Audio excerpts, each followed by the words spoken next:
Yes, sir. Can you hear me? Yes, sir. Okay. Okay, just sorry for that interruption. Yeah. Mhm. So, in the digital photograph, because this was a new technique in our law, basically the laws they get reformed or they get changed with the advancement of new techniques. So, one law is there, that is your IT Act 2000. So that particular law, it in a specific deals with the IT technology, information technology, and crimes related to that. But here, the objective is not like that. The photographs as an evidence, and what are the possibilities of manipulation in that, and how to overcome that situation, and those things are dealt in the Indian Evidence Act. So IT Act, that is one different thing. uh, IT Act, in that there is one section, we'll talk about that thing in the last. So all these things, what we are going to learn or discuss will be related to Indian Evidence Act and not about IT Act. From the IT Act, only one section we will take, that we'll discuss in the last. So what is important for us is two sections. One is the section 62 and 65. Okay, so with the small introduction, so as I already discussed, like the benefit of digital photograph is that they can be reproduced without any loss in the quality of the photograph, which is not in the case of the analog image, right? So I already explained you like how the reproduction or the production of one photograph from the other photograph is going to affect the quality of the picture. In analog, the quality is damaged, it is affected. In the digital images, the quality is not affected. Okay. Uh, then the thing is, the image is stored numerically in the form of like binary form. That is, binary form is 0 and 1. So from the image processing unit, from there the image is being processed. Okay, but the image is actually not stored there on the device. Instead of that, from the plane, from the surface where the image is being captured and converted from light into picture medium, from there the information is being transported into the storage device, like some micro SD or SD cards are placed in the digital cameras. So what will happen is, from the image sensor, the information will be sent to the recording mediums. So that recording medium, how it is going to store the information is in the form of binary, like that is 0 and 1.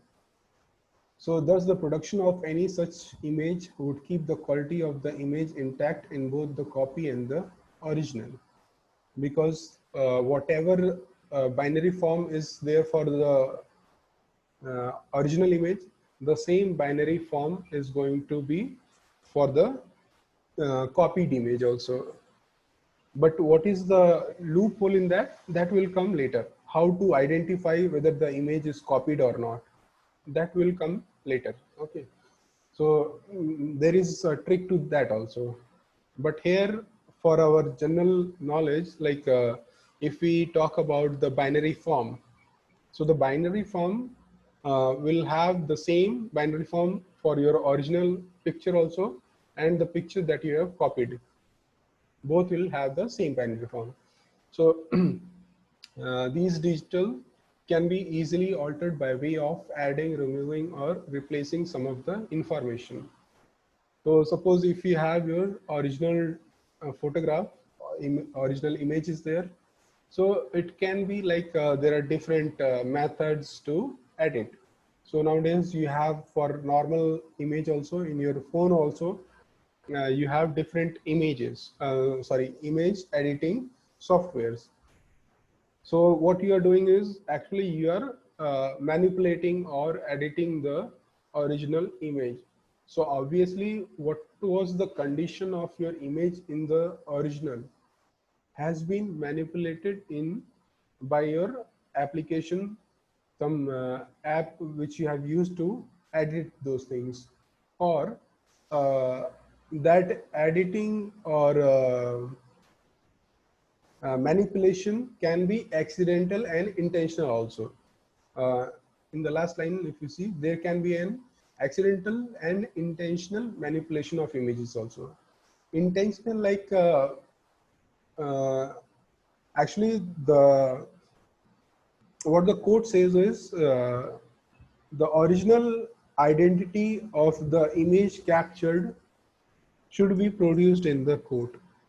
So suppose if you are photographing some uh, case of entomological degradation, decomposition is taking place, or some dead body is lying on the ground. Okay.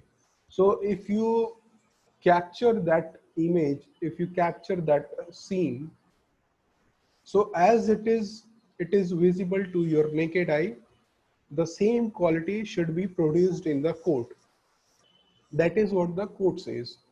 But uh, if somebody like for their feasibility, if they change the camera setting for better clarity or to enhance the quality of the image, okay, his intention is not to manipulate, but his intention is to produce or to get the result in best waveform. So actually what happened is he intentionally manipulated the image. So the original quality is not what is being intentionally manipulated or intentionally changing the setting of the camera and recording it. So what used to be or what was supposed to be an original picture, that thing has been changed by the photographer.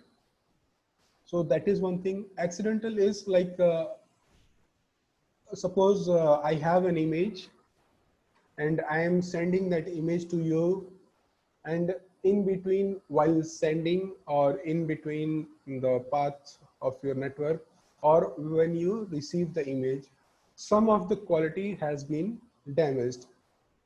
Okay, so that is like accidental. I didn't do it intentionally, but it was through handling or through while sending, or at times what happens is like when you capture the image, so you think like you have captured the image better, like the correct image. But when you transfer your image into your system from your laptop, from your mobiles to the laptops, or when you change the storage medium, or at times in your camera itself, when you have captured the image, later on when you see, there is some little distortion in that. Okay, that is because while storing the image, there is some degradation or actually not degradation, but because of some technical issue, the original image is not stored in your camera. You have actually captured the correct image, but while storing, some of the information of that binary form has been like accidentally manipulated, and the quality of that image is lost. Just hold on, guys.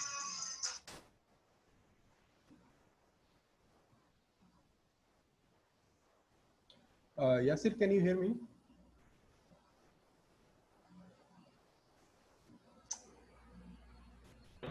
Yes, sir. I received a call in between. That's why. Yeah, yeah. Sorry for that.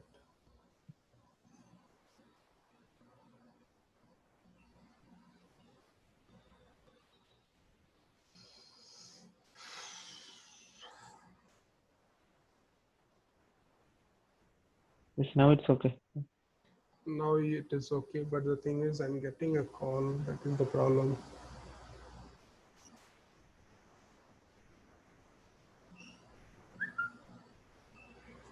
Just hold on.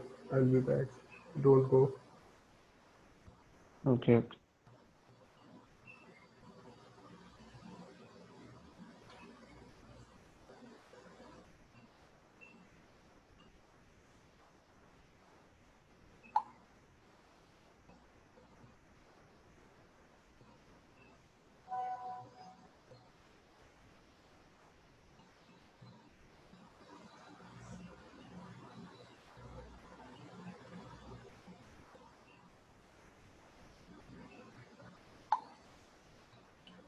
So till now, whatever I said, like, is it clear to everybody? Is there is some doubt in what I said, or if you want to clarify anything? Till now, whatever I said, is it like clear, or you want to ask Yes, anything? sir, it's clear. Any doubt in this? No, sir. Okay. Mm. Yes, sir. Fine. Fine, sir. Nothing else. Okay. So what I was saying is like uh, accidentally or intentionally, the manipulation can be there, the alteration or addition, that things can affect the quality of your image. So in order to overcome that situation, uh, there was this section, what you call as your section 65A and 65B, that was inserted in the Indian Evidence Act after the introduction of these problems with the digital devices. So since digital photographs are easy to manipulate, the court has taken approach where witnesses are sought to provide their opinion over the authenticity of the photographs. The witness testify with respect to the fact that the photograph has not been tampered. So this actually, this paragraph will deal with one section, that is your IT Act in the last. Okay. Can you see the this screen? Yes, yes, sir. Okay. Okay. So what is the definition according to the law? The electronic record means, what is that electronic record? When you reach to the court, in the court, the terms that you are using, that should be very specific, that should be very clear. Okay. So like when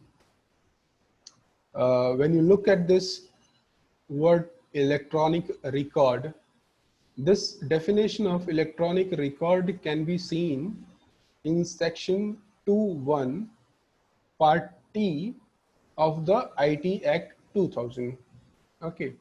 So according to that IT Act, hello, Which what? screen you're sharing? We can only see the previous slide, I think. Ah, yes. Okay, now it's okay. Okay. Ready. Okay. So, So this is section 2.1, section 2 of IT Act, the Information Technology Act 2000. Okay. In that section 2, part 1 and subsection T is there, which gives the definition for your electronic record. So according to the law, what electronic record means? That means any data which is recorded or data generated. Recorded can be in the form of still photograph, or it can be in the form of your what you call videography, or the data generated. Suppose if you have given some printout from your printer, so that is the information that has been generated from your printer. So that is also a kind of your data generated image or sound stored, received or sent in an electronic form. So suppose there is some communication made with the email. So that is also your electronic record. Okay. So those things are like your electronic record. So electronic record is basically your data generated, image stored, or received, email, or data generated, stored, or is there, if there is any communication mail. So those things are your like electronic record. Those things can be used in the court under the word your electronic record.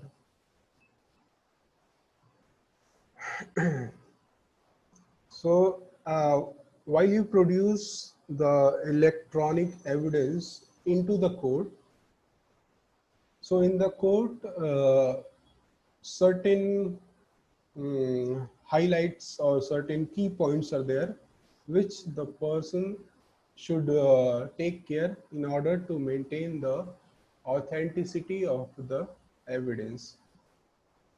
So what are the key points is like, first thing is the chain of custody. So in your criminal investigation, you might have studied about the chain of custody. As the name says, chain of custody means whatever evidence you are having in your possession. So how that evidence is being transferred from one place to another, from one possession to another possession, the integrity of that evidence should be maintained. That means no tampering, no alteration should be done with the evidence thing. So that is just like your normal evidences that you handle. In the same manner, you handle your digital photographs also. Okay, so in the chain of custody, like for normal evidences also, and your digital evidence also, we actually make one paper that is your log of chain of custody. So in that log, actually what we store is the information related to how the evidence has been handled. Or first thing is like detail, like what is the evidence in that packet. So with every packet, one log should be maintained for the chain of custody. So that log of custody, log of chain of custody, what it will deal with is the details of the evidence. So in the packet, what is the evidence? That thing will be mentioned in the log. Along with that, where it was captured or where it was taken into custody, that detail will be there. Along with that, what was the time and which was the officer, who is the officer who took that custody of that evidence. His name and signature will be there.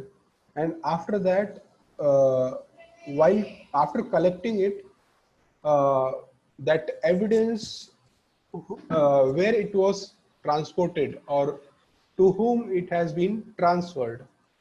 So that thing also will be maintained into your log. Because as you know, like for the normal chain of custody also, or when you go to the crime scene and you capture any evidence, once you are done with the sealing and packing of your evidences, what you do is you transfer your evidence to the investigating officer. So those things like should be maintained in your log, how those things are moving until it has reached to the court. Who all are those people who has handled those evidences?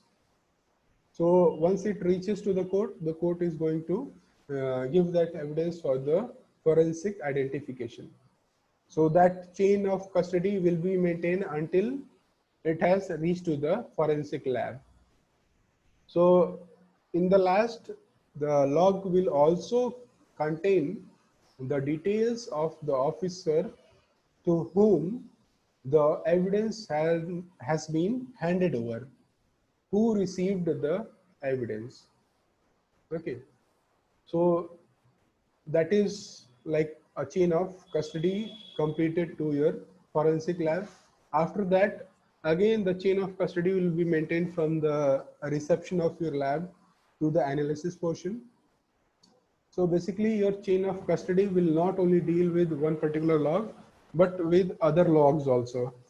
So like log is actually your document, the document which holds the authenticity or the integrity of the evidence. Fine. So that is about the chain of custody, like the evidence that you have got, whether it is a digital camera or digital photograph.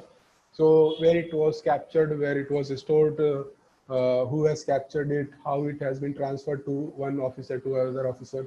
All those things are listed into the log of chain of custody. So after that, there is one best evidence rule. Actually, this rule is not followed in India, but it has been copied from US.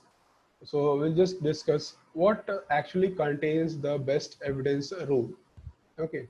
So it says like any photograph which is used as an evidence should be produced in original.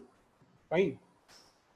So this word like best evidence rule has been replaced in India by one particular section that I will discuss in the later slide. That is section 62 of your Indian Evidence Act. That is also called as your primary evidence. So that will come in the later slides. So this is your best evidence rule. That means any photograph or any device which has been used, it should be produced as an evidence in its original form. Okay. So we'll do a little bit be in detail about this in section 62 later. So now next is the hash value. You might have heard this term hash value. So what is actually a hash value? Anybody has heard this term? Hash value? Any idea about that thing? Hello, can you hear me? No, sir. Okay. So actually, when you are dealing with electronic evidences, this is very important, the hash value system. Actually, it is a formula, an algorithm, these are the formulas in your layman language, we can say that these are some kind of formulas, MD5 is there, SHA is there. So these are some of the formulas which will give a result, a value for any digital image or any digital file which has been stored in a binary form. So that is your actually a hash value. So hash value is a formula of some fixed unit which is unique for that particular electronic image. Okay. So what happens is like the hash value for one original image will be unique, and once it has been copied and pasted somewhere else, the hash value is going to little be different. Okay. So with this calculation of your hash value, we can also identify which photograph, like whether the photograph has been manipulated or it has been copy and pasted, or there is some whether it is same or not. So hash value will tell you whether two photographs are same or not, and whether it has been replicated or not. Okay, but there is one lack in this, like a loophole in this. Suppose two photographs are there, electronic images are there, and in that electronic image, what you have done is you have calculated the hash value of two electronic image. So as a result, you are getting two hash values for two electronic images. But the thing is, now the question comes ki, which image is your original image? Okay, so that is solely based on the hash value. We cannot come to the conclusion whether which of the two photographs is your original photographs. In that, there is further more investigation which needs to be completed, like the storage device which is being used, the person who has handled, and with the wider scope of your investigation, we can come to know which device was actually holding it. So it is obviously like some, if A and B are the same image but having different values, hash values, and A image was stored in the digital camera. So it is but obvious that A image is your original image. So that is how, like, just because of your hash value, we cannot come to any conclusion. But if you know which of the image was stored in the original device, so with that idea, we can come to know which was your original photograph. So along with your all these three features, that is your chain of custody, best evidence rule, and hash value, there is one important function, that is your metadata for authentication. That is like when we speak about the metadata, so what it says is there is a lot of information stored in the image itself, or when you capture your image in your cell phone. So in the mobile itself, in your cell phone itself, when you see the property of that particular image, you will be able to get so many information.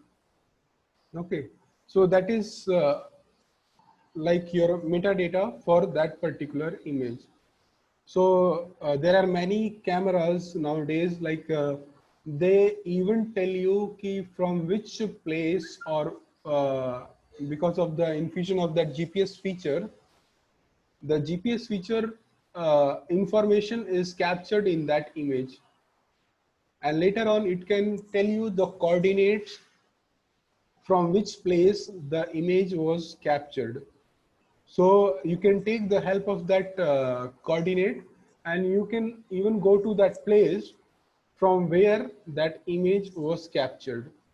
So that is one small example of the metadata that you can identify or you can get from the image. So along with that, what other informations you can get is the inter alia, the name of a file. Inter alia means like what is the place of that file being stored in relation with the other files. So how it is related, or which place it is. Okay, in which place of that particular device that particular image is stored. So suppose image 014 is there. So that 014 image, where it is stored in that device. So that is your inter alia, the name of a file. So suppose 014, that is the name of your file. Its location on the computer or the hard drives, that also we can come to know. Then the file extension, whether the file is stored into JPG form, PNG form, or any other form. So with that, we can come to know what is the file extension, date of creation, modification, name of user who has the permission to open a file, like some features or some images are having a encryption feature. So those files can be opened only with one person who has the key to that encryption. So we can also come to know who has actually modified that image. Dimension of the image or the file size, whether the image is 400 by 400 pixel or whether it is a 35 KB or 1 MB of image, that also you can come to know. What is the make and model of the camera, whether it is Sony, Canon, and what model it is, whether it is 5000D or some other model. Those things you can come to know with the example, with the information of your metadata. And at times, like the information, if you are having the camera rich enough that some information can be stored, like its focal length, also exposure time, also what is the ISO being used in that photograph. So all those things are also those information we can get with the help of your metadata from the image.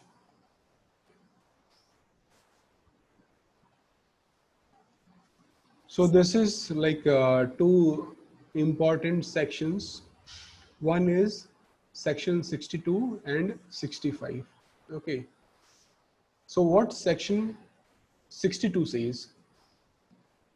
62 is about your primary evidence. Okay. And 65 is about your secondary evidence. So what 62 says is the media itself in which the recording is made is itself brought before the court, then it is primary evidence. That means the device which you have used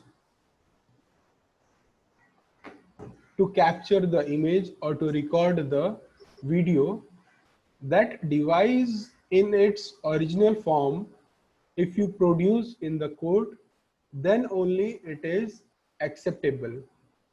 And acceptable under which section? That is 62, which deals, and that particular device in its original form, when you produce in the court, it is called your primary evidence. Then come to the second portion, that is your 65 Indian Evidence Act. It says it deals with the secondary evidence. The secondary evidence can be like any image or any information that has been reproduced from its original or primary evidence. So what is the original media? The original media can be your digital digital camera. So from that digital camera, if you are reproducing the image and producing that image into the court, it is your secondary evidence. So just hold on, guys. I will just reconnect because the time is running out. Okay. Don't go anywhere. I will just reconnect again. Okay.